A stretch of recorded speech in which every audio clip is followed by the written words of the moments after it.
Right, in this particular lecture, we're going to talk a little bit about evaluation of kidney function. With the evaluation of kidney function, I want to talk to you primarily about three different tests, or really four different tests, but two of them are combined. The first of those tests is called a urinalysis. This is a basic screening procedure that basically is going to give you a little bit of information about what components may be present within urine. Usually it's kind of performed in-house by placing urine onto a stick. The stick has different reagents that react with the urine, and it usually detects for various abnormal constituents, some of which you can see here. I want to call your attention to a couple of these constituents. The first of which you'll see is called albumin. Really, you could put proteins there. Albumin/proteins are usually not found in the urine. Remember that they are typically reabsorbed by the proximal convoluted tubule. Now, should you detect or should the urinalysis show that there is protein within the urine or albumin, there's two terms that you should remember that relate to that. The first is albuminuria. Albuminuria specifically relates to albumin being present in the urine, but then more generically we could say proteinuria, and proteinuria is just proteins being found within the urine. Typically, proteinuria results from some type of damage to the filtration membrane that results in excessive filtration of proteins, and basically once you filter too many proteins, your PCT can't reabsorb them, and they end up within the urine. Second, glucose. Glucose shouldn't be found within the urine. PCT should reabsorb most of that, but we usually detect glucose within the urine, a condition called glucosuria, in diabetic conditions. The excess glucose within the blood usually means that you filter too much glucose, and once again the PCT, if it can't reabsorb it all, it ends up within the urine, and that can become a problem. So glucosuria is glucose within the urine. And lastly, you see up there red blood cells. If we detect red blood cells within the urine, it's referred to as hematuria. Now, hematuria can have many different causes. For instance, an individual could have a kidney stone that maybe causes some damage within the urinary system, and that may cause some slight bleeding or hematuria upon urinalysis. Also, other conditions such as urinary tract infections or cystitis or bladder cancers, these can also cause some appearance of blood within that urinalysis. One of the more common issues that we usually run into are women who are menstruating. Usually a contaminated sample containing menstrual blood, it'll still appear positive for some blood. In other words, it'll appear positive for hematuria. So you can see a few other abnormal constituents also listed here within the chart. You can take a look at those, but definitely keep in mind those terms that I just mentioned to you: proteinuria, glucosuria, and also hematuria. They may work their way back around. Now, I want to just take a quick, if I can get to my chart here. I'll have it in this one.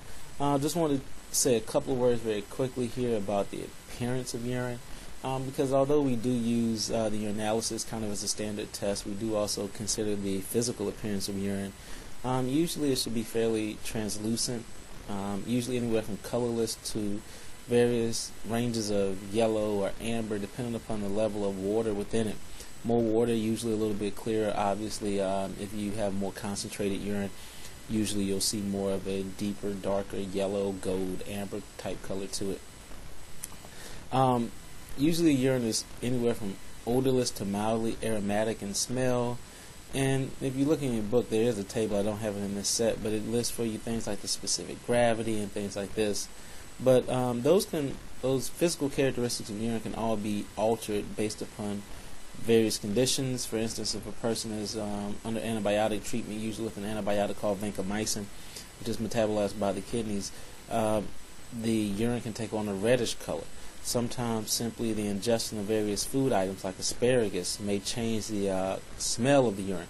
So there's some standard physical characteristics of urine, but understand that they could be altered by what's happening metabolically within that individual.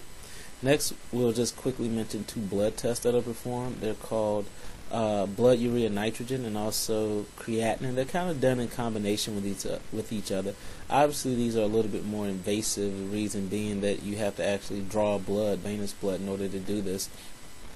And both really look at nitrogenous waste products. You can see if you get into the book, you'll see the blood urea nitrogen, the BUN, is a level that results from the breakdown of amino acids. Usually, you'll see it rise when GFR is too low. So if the filtration rate is low, usually you'll see an elevation in the blood urea nitrogen, and typically that usually means that this person may have a diet that's high in protein. So usually we'll tell them, hey, tank back a little bit on the protein intake, eat fewer proteins, and that may help correct that BUN. Creatinine is a breakdown product of muscle, and basically it's used to indicate renal function. If your creatinine level is low, or rather if your creatinine level becomes elevated, it usually indicates some decreased renal functioning. Whether that's with the filtration rate or something else, it's kind of tricky. We have to do some more investigation, but usually we use those two blood tests together, the BUN and nitrogen, in order to try and evaluate the overall kidney function from that standpoint. The final test is the kind of we usually refer to as the gold standard. If you really want to know how a person's kidneys are functioning, we usually will ask for this test. But it's the most invasive and the most involved of the three tests. It's called renal plasma clearance. And basically, it tries to see how effectively a person's kidneys can remove a substance from their blood. There's typically a molecule called para-aminohippuric acid, PAH, is used. It's a molecule that once it passes through the renal corpuscle, is filtered completely in one pass, and then it's neither reabsorbed nor secreted. So what is filtered is what you get back. Usually you have to infuse that molecule into a person, so you have to set up an IV, and then the urine is collected, and from there the urine will be evaluated for the presence of the PAH. So you can see it's a pretty involved process. Infusion, IV, collection of urine, and measuring the PAH, all involved. But, it does definitely give you the best physical picture of how those kidneys are performing.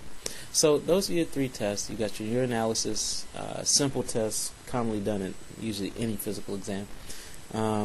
You've also got the BUN and creatinine blood test that give us a little bit more indication of the functioning there. And then the gold standard, the renal plasma clearance.